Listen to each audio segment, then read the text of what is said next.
Before the sun rises, a single question hangs over Los Angeles like a blade. What happens when a hidden war inside America finally erupts into full daylight? At 3 a.m., the city sleeps under a gray marine layer. Streetlights flicker on empty boulevards. The cranes of the Port of Los Angeles sit motionless, unaware that a storm is forming beneath them. Within hours, the largest gang takedown in modern California history will ignite a synchronized federal strike involving 1,300 officers, dozens of agencies, and a target so deeply rooted in the harbor district that generations have lived under its shadow.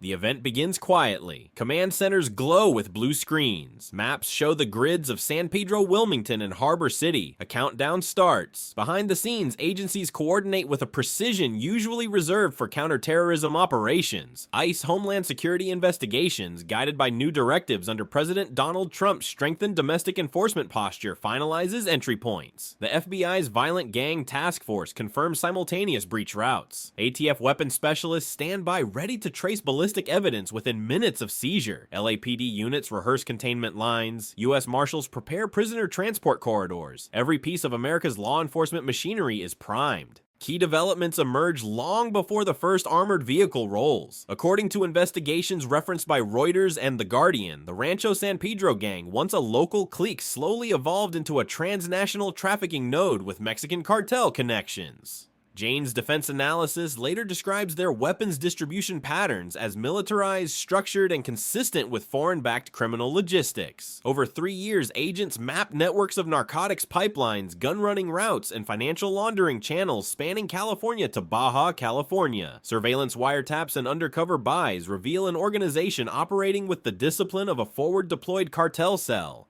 Strategic analysis from DW and BBC indicates the case is larger than a neighborhood crime ring. It represents a deeper struggle over control of America's port's critical arteries for both legitimate trade and illicit enterprises. The Port of Los Angeles moves trillions of euros in goods annually, but its vast infrastructure also makes it a prime target for transnational criminal infiltration. The gang's rise exposes a vulnerability with global stakes, how criminal networks can mimic the behavior of paramilitary supply chains, undermining U.S. influence and security. As the Trump administration emphasizes border integrity and anti-gang operations, Harbor Storm becomes a litmus test for federal cohesion and deterrence.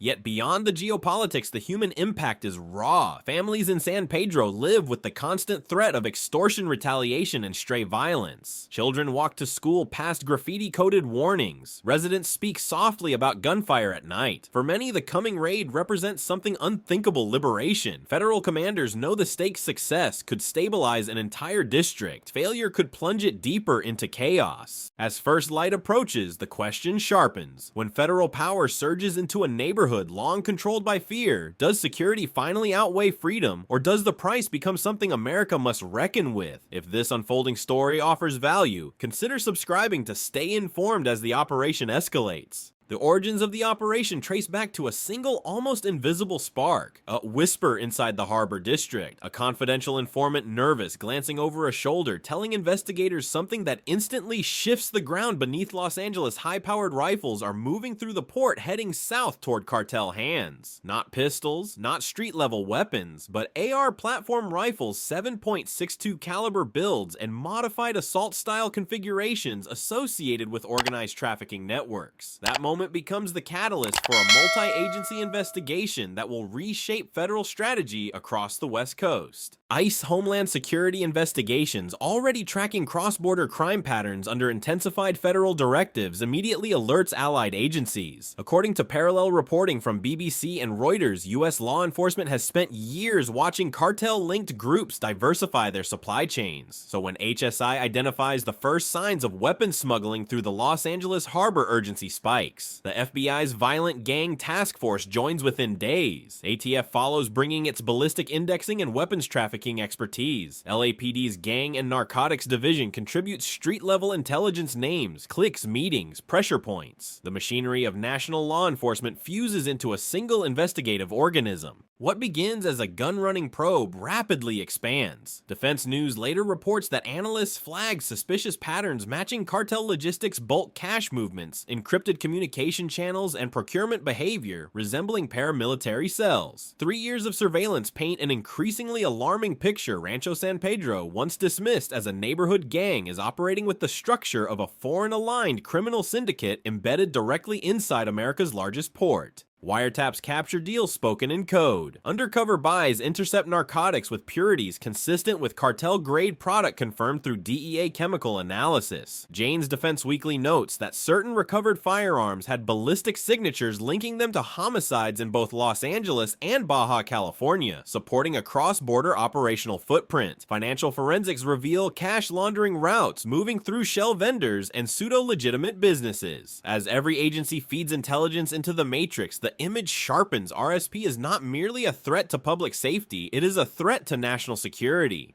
Strategic assessments from DW and The Guardian highlight another layer. America's ports are symbolic pressure points. Whoever influences these hubs influences trade logistics and global economic stability. Criminal infiltration represents not just a law enforcement problem, but a strategic vulnerability. The Trump administration, already vocal about combating transnational crime, elevates the case's priority. Interagency cooperation intensifies. Federal prosecutors working under strengthened RICO frameworks begin building a case designed to withstand every conceivable legal challenge. Meanwhile, life in the Harbor District continues under a quiet tension. Families hear rumors of the federal investigation, but see little visible change. Some residents avoid certain streets after dark. Others whisper about gun shipments, cartel acquaintances, unexplained cash, and sudden violence that seems too coordinated to be local. Children grow accustomed to sirens at night. Schools tighten security procedures. To the community, the investigation is invisible, but its consequences are palpable. The central question grows louder. How deeply can a criminal network root itself into the infrastructure of a global superpower before the system pushes back? As the multi-agency probe expands, America moves closer to answering it. And as this story unfolds, viewers who value clarity in chaotic times are invited to subscribe and follow the next development. Dawn inches across the Pacific as investigators piece together a picture far darker than anyone expected. What once looked like a localized gang begins to resemble something else entirely, a logistics hub operating with the discipline of a cartel-forward base. The pattern becomes unmistakable: narcotics flowing north in bulk shipments, firearms flowing south in coordinated batches, and money moving in quiet rivers hidden behind shell companies, coded texts, and cash couriers. Each discovery expands the scope of the investigation, turning Rancho San Pedro from a neighborhood threat into a national security priority. Wiretaps form the spine of the breakthrough. Hours of intercepted conversations, coded references to shipments, arguments about discipline, threats of retaliation create a living map of the organization's hierarchy. Surveillance teams capture handoffs in parking lots, drop sites under freeway overpasses, and quiet exchanges at the port's edges. Undercover buys secured drugs with purity levels confirmed by DEA chemists to match cartel-grade methamphetamine and heroin. According to Reuters and Al Jazeera, reporting fentanyl trafficking during this period was rising sharply nationwide, intensifying federal urgency. The seized batches from RSP were strong enough to kill thousands. ATF analysts trace weapons recovered from crime scenes in Los Angeles, Tijuana, and Ensenada. Ballistic fingerprints match them back to RSP couriers. Jane's Defense Weekly later highlights that several rifles were traced to straw purchasers in California with clean records, individuals buying guns legally, then handing them to RSP foot soldiers who funneled them to Mexican buyers. The evidence reveals a well-oiled pipeline: American guns fueling cartel violence, cartel drugs fueling American addictions. A closed-loop ecosystem of profit and destruction.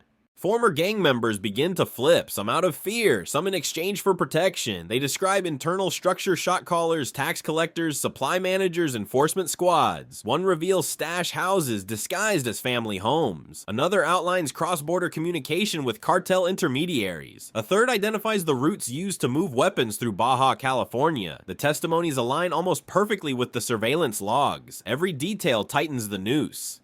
Strategic analysis from DW and The Guardian underscores the bigger picture. America's domestic criminal landscape has merged with global trafficking economies. Ports, highways, digital networks, every artery of modern infrastructure becomes a potential access point. In the broader context of 2025, geopolitics with Washington facing heightened tensions in multiple theaters and emphasizing national resilience, criminal infiltration becomes more than a policing problem. It becomes a test of America's ability to maintain control over its internal security while projecting strength abroad. Yet the human toll inside San Pedro remains the most haunting. Families navigate streets marked by invisible borders. Children grow up recognizing gang insignias before they understand school mascots. Local businesses pay extortion or close. Residents live with silence, afraid to report crimes, afraid to speak, afraid of being caught between authorities and criminals. The network's grip suffocates opportunities, replacing community leadership with fear.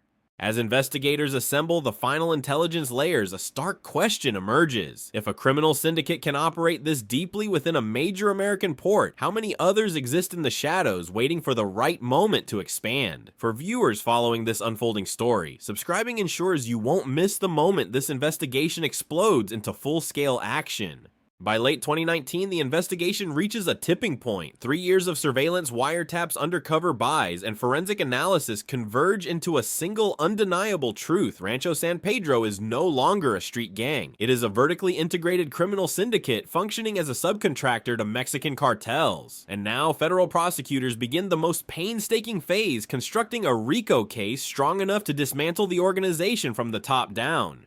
Inside a secured federal building in downtown Los Angeles, teams of attorneys, analysts, and agency liaisons gather around binders thick enough to resemble war dossiers. Every intercepted call is transcribed. Every narcotic seizure is cataloged. Every recovered firearm has its ballistic signature compared against national and cross-border databases. According to Reuters and BBC legal correspondents, RICO indictments of this scale require near-total mapping of an organization's structure, operations, profits, and violent acts. Nothing can be missing, nothing can contradict. Confidential informants undergo hours of debriefing. Some reveal the gang's chain of command. Others describe the green light system used to authorize violence. Several disclose stash locations, cross-border contacts, and the internal rules enforced through intimidation or execution. Financial investigators follow money trails across wire transfers, prepaid card networks, cash smuggling routes, and shell companies designed to mimic normal harbor area businesses. ATF confirms dozens of weapons tied to RSP operations, including rifles linked to homicides in both the US and Mexico. DEA chemists verify the purity levels of seized drugs, comparing them with known cartel signatures. Jane's Defense Weekly later notes that some communication patterns resembled tactical coordination rather than street-level chatter, suggesting cartel influence on training or structure. Defense News highlights the strategic significance of the port. Whoever controls logistics, nodes, controls access, influence, and movement. The implication is clear: this case carries national-level weight. Prosecutors now draft a sweeping set of indictments. Charges include conspiracy to traffic firearms, conspiracy to distribute controlled substances, money laundering, extortion, witness, intimidation, and violent crimes in aid of racketeering. In total, 230 individuals are named one of the largest federal gang indictments in modern California history. Grand juries review the evidence. The indictments are sealed. Timing becomes everything. The strategic analysis from DW and The Guardian paints an even broader picture. As geopolitical pressure rises in 2025, tensions with China in the Pacific, instability in the Middle East, and cartel violence spreading across Central America, the United States cannot afford weakened internal security. Under President Donald Trump, federal agencies receive reinforcement, more joint task forces, more port surveillance, more cross-border intelligence exchange. Operation Harbor Storm, still undisclosed to the public at this stage, becomes a test of America's law enforcement capability during a period of global uncertainty. But behind every legal document is a human story. Families in San Pedro hold their breath as violence escalates. Parents keep children indoors. Community centers reinforce safety protocols. Shop owners close early. It becomes clear that the gang senses pressure. Retaliatory shootings spike. Internal purges occur. Fear spreads faster than rumor. The federal team knows the clock is ticking. Any delay risks tipping off targets who might flee, destroy evidence, or spark violent confrontations. Everything must be synchronized. Everything must be flawless. And so the final question before the operation is set becomes unavoidable. When an entire criminal empire stands exposed, can the justice system strike fast enough to prevent bloodshed, or does waiting risk losing the only chance to end the network once and for all? Those following this story are encouraged to stay with the investigation as it moves toward the moment of impact. First light creeps across the harbor as an entire city unknowingly stands on the edge of its most decisive moment. Inside a fortified command center, the final briefing ends with a single directive execute simultaneously. 80 high-risk targets, one synchronized strike, no escapes, no warnings, no second chances. Operation Harbor Storm, one of the largest coordinated gang takedowns in modern Los Angeles history, is about to begin. The atmosphere is electric. Screens display satellite overlays of San Pedro, Wilmington, and Harbor City. GPS markers blink red at every target location. Armored vehicles idle in tight formations. Tactical teams load breaching tools, ballistic shields, and evidence kits. According to reporting from Reuters and BBC, multi-agency operations of this scale are rare and typically reserved for counterterrorism or cartel interdiction. But the intelligence gathered over 3 years leaves no doubt RSP has become a national-level threat operating deep inside America's most important port. A senior commander radios the countdown. 5:00 a.m., helicopters rise silently over the cranes of the Port of Los Angeles. Harbor police boats reposition near waterfront access points. The streets remain quiet, almost eerily so. Residents still sleep behind drawn curtains, unaware that 1-300 federal, state, and local officers are converging around them. 5:07 a.m., the first wave hits. Doors shatter under battering rams. Flashbangs erupt inside cramped apartments. Commands thunder through hallways as operatives flood stairwells. Perimeter teams seal alleys before suspects can flee. According to Al Jazeera's U.S. security analysis, shock and lockdown tactics in high-density areas are designed to minimize firefights. The goal is speed containment and overwhelming force.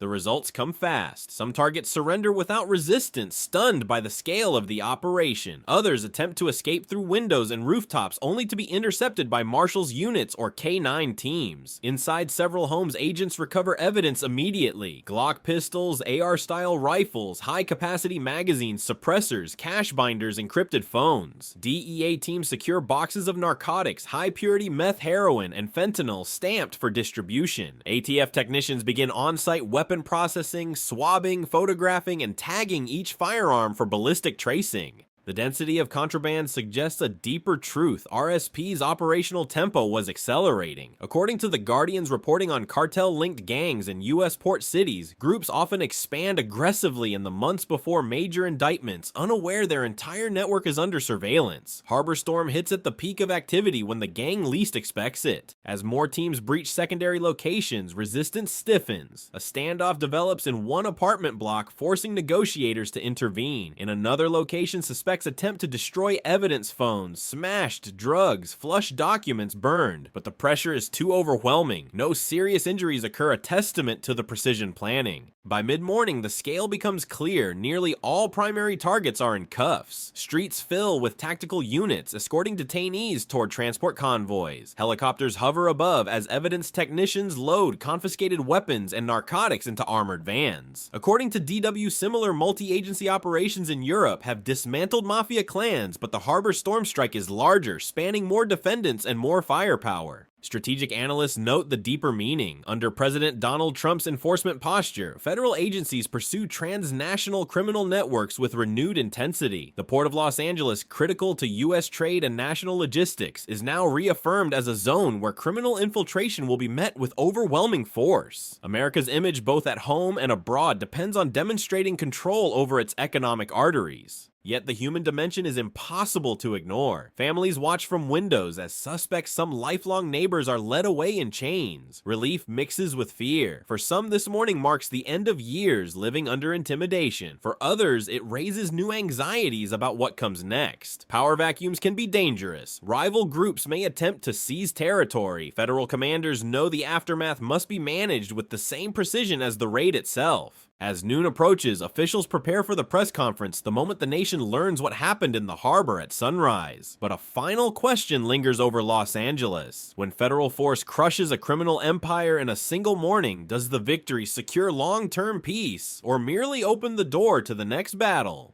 Viewers following this unfolding operation are encouraged to subscribe to stay updated as the consequences ripple through the city and the nation. By afternoon, Los Angeles exhales for the first time in years. News helicopters circle overhead as federal officials gather behind rows of seized weapons, AR-15 variants, 7.62 rifles, modified pistols, suppressors, magazines stacked like industrial shelving. Tables overflow with methamphetamine, heroin, and fentanyl marked with cartel stamps. Charts detail the gang's hierarchy, financial channels, and trafficking routes. Then the announcement comes: more than 230 defendants charged, 80 arrests in a single morning, one of the largest gang takedowns in California history. But the deeper story begins after the handcuffs click. Courts across Los Angeles County fill with defendants in orange jumpsuits. Chains rattle against linoleum floors. Prosecutors read charges built from years of intelligence, conspiracy, racketeering, weapons, trafficking, narcotics, distribution, money, laundering, extortion. Behind closed doors, defense attorneys negotiate frantic plea deals. Some defendants seek leniency, others cling to silence. According to BBC legal analysts, high-volume RICO cases often move rapidly once evidence becomes overwhelming, and in this case, the evidence is unmatched wiretap surveillance, undercover buys, ballistic matches, financial logs, drug purity tests, witness statements. Convictions arrive in waves. 5-year sentences for lower-level couriers, 10 to 20 years for enforcers and traffickers, life sentences for those tied to homicides or large-scale cartel coordination. Reuters later reports that federal judges emphasized the broader danger RSP was not merely a gang, but a strategic threat embedded inside critical national infrastructure. Criminal penetration of a port city, especially one handling global cargo, cannot be treated lightly. As verdicts fall, San Pedro begins to change. For the first time in decades, nights grow quiet. Families walk outside without fear of crossing invisible borders. Schools report fewer truancy cases. Local businesses say extortion demands disappear almost overnight. Youth programs, long overshadowed by gang territory lines, reopen with new funding. According to The Guardian's Community Impact reporting, neighborhoods often experience a safety rebound after major gang takedowns if support systems fill the vacuum quickly enough. Yet federal commanders remain cautious. DW analysis highlights that dismantling one syndicate often creates opportunity for rivals. Power vacuums attract predators. Some groups attempt to test boundaries, but LAPD, aided by federal presence, increases visibility in the Harbor District. Knock and talk programs resume. Intelligence units monitor potential regrouping efforts. The goal is simple: prevent resurrection. Meanwhile, national security analysts study the operation's implications. Defense News stresses the significance a domestic criminal network functioning as a cartel logistics node was operating directly inside America's largest port. If Harbor Storm had failed or been delayed, the consequences could have extended far beyond Los Angeles. With geopolitical pressure rising in 2025, U.S. dominance relies on internal stability as much as international strength. A fractured homeland threatens global credibility. Under President Donald Trump, federal messaging underscores this point. America will not allow its ports, borders, or cities to serve as platforms for transnational crime. Harbor Storm becomes a case study in interagency success. HSI intelligence, FBI coordination, ATF ballistic science, LAPD street-level insight, DEA chemical analysis. A model for future operations against criminal systems that blend local violence with international logistics. But for residents of San Pedro, the operation is more than a headline. It is a turning point. Children play outside without hearing gunfire. Parents walk to work without fear of crossing paths with enforcers. Elderly residents sit on porches in neighborhoods once controlled by intimidation. A sense of normalcy, fragile but real, begins to return. And so the city faces a final lingering question. Now that a criminal empire has fallen, will justice, opportunity, and stability rise quickly enough to keep the harbor safe, or will the shadows wait for their next chance to spread? For those following this investigation, subscribing ensures you stay connected as this story and others like it continue reshaping America's fight for security. Before dawn broke over Los Angeles, a hidden war surfaced. Operation Harbor Storm, one of the largest coordinated gang takedowns in modern California, deployed 1,300 officers in a synchronized strike that shattered the Rancho San Pedro organization. What began as a whisper about weapons trafficking evolved into a sweeping multi-agency investigation involving ICE, HSI, FBI, ATF, LAPD, and federal prosecutors. Over 3 years, investigators uncovered a cartel-linked syndicate functioning as a logistics hub for narcotics, firearms, and money flowing across the US-Mexico border. Wiretaps, undercover buys, financial forensics, and ballistic tracing exposed a structure operating with near paramilitary discipline. Federal indictments named 230 defendants. 80 were arrested in a single morning. Courts quickly processed overwhelming evidence, issuing sentences ranging from 5 years to life. The operation reshaped San Pedro. Violence plummeted, extortion halted, and neighborhoods felt relief for the first time in decades. Yet analysts warn that power vacuums can reopen old wounds. Maintaining stability now requires sustained federal and local cooperation. In a world where America's global influence depends on internal resilience, Harbor Storm stands as a reminder security must be protected at every level, from ports to neighborhoods. Will this victory endure, or is another storm already forming?